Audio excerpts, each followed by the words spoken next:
Doctor مصطفیٰ محمود لکھتے ہیں، تم قبر میں ہزاروں سال تک کیا کرو گے؟ میں تمہیں ایک طریقہ بتاتا ہوں جو میرے ساتھ بہت کارآمد ثابت ہوا اور جس سے میں اپنے اللہ سے تعلق پر زیادہ توجہ مرکوز کرنے لگا ہوں۔ قبر خوفناک ہے، ظاہر ہے کہ نیک لوگوں کے علاوہ۔ میں نے اس کے بارے میں سوچا اور اب میری عمر 54 سال ہے اور میں دنیا سے اور اس کی چیزوں سے تنگ آ چکا ہوں۔ اچھا، تو جب میں قبر میں جا کر اکیلا رہوں گا سینکڑوں ہزاروں سال تک تو میں کیا کروں گا؟ کیا تم نے کبھی اس کا تصور کیا ہے؟ اس لیے میں نے مندرجہ ذیل طریقے پر عمل کرنا شروع کیا۔ دیکھو، میں مر جاؤں گا اور میرے پاس ایک خالی بالکل تاریک قبر ہوگی اور اس قبر کو سامان کی ضرورت ہوگی۔ لہٰذا میں ہر استغفار کو تصور کرنے لگا جیسے میں اسے اپنی قبر کی طرف بھیج رہا ہوں تاکہ وہ وہاں میرا انتظار کرے اور میری تنہائی کا ساتھی بنے۔ اللہ کی قسم، میں مذاق نہیں کر رہا۔ میں نے اپنی قبر کو مکمل ڈیکوریٹ کر دینے کا عمل شروع کر دیا ہے۔ قبر کے ایک کونے کو میں ہزاروں تسبیحات سے بھر رہا ہوں۔ یہاں میرے سر کے قریب کم از کم 300 ختم قرآن ہوں گے جو میرے لیے آرام دہ بستر کا سبب بنیں گے۔ ہر رکوع کو میں یہ تصور کر کے ادا کرتا ہوں کہ میں اسے اپنی قبر میں ذخیرہ بنا رہا ہوں۔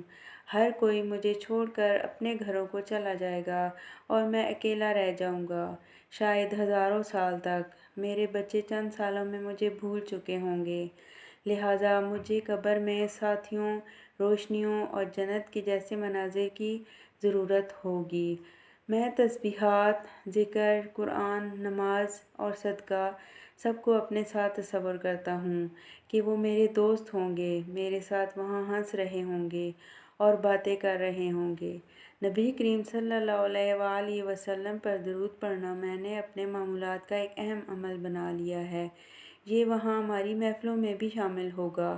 ٹھنڈے پانی کی طرح، خوبصورت لباس کی طرح میں یہ چاہتا ہوں کہ میری قبر کی زندگی اس دنیا کی زندگی سے بھی زیادہ خوبصورت زندگی ہو، انشاءاللہ۔ کیا یہ بہتر نہیں ہے کہ میں وہاں جا کر غیبت، چغلی، حسد اور دیگر دنیاوی گناہوں کے نتیجے میں بدبودار کپڑوں، دیمک لگے فرنیچر اور سخت پتھریلے بستر کی بجائے اپنی قبر کو بہترین چیزوں سے آراستہ کروں؟ میں نے دنیا میں اپنا گھر بنانے کے لیے ساری زندگی جان توڑ محنت کی، لیکن یہ گھر تو میرے ورثہ کا ہو جائے گا۔ اصل میں تو میری ساری محنت اپنے لیے ہے ہی نہیں، سارے فائدے تو اور لوگ اٹھائیں گے۔ تو میں نے سوچا کہ بس بہت ہو گیا ہے، مجھے اپنا گھر بنانا ہے جہاں صرف میں ہی ہوں گا اور ایک طویل عرصہ گزارنا ہے۔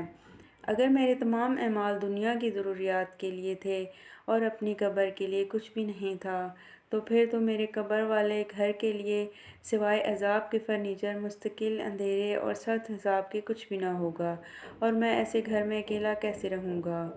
میری آپ کو بھی یہ نصیحت ہے کہ آج سے اپنی قبر کو اپنا بینک اکاؤنٹ بناؤ، اس میں زیادہ سے زیادہ ڈپازٹ کرو اور لانگ ٹرم والی پالیسی لو۔ اپنی عبادات کا خوب خیال رکھو۔ اللہ کی قسم، جب تم قبر میں ہوگے تو تم مجھے وہاں سے بھی شکریہ ادا کرو گے۔ اپنی قبر کے گھر کا اس دنیا کے قبر سے زیادہ خیال رکھو۔ ابھی تم اپنے گھر والوں کے درمیان ہو، پہن رہے ہو، کھا پی رہے ہو، آرام سے گھر والوں کے درمیان سو رہے ہو اور تمہیں تمہاری تمام ضروریات میسر ہیں، پھر بھی تم اپنے حالات سے نالاں رہتے ہو، ہر وقت کوئی نہ کوئی شکایت کرتے رہتے ہو۔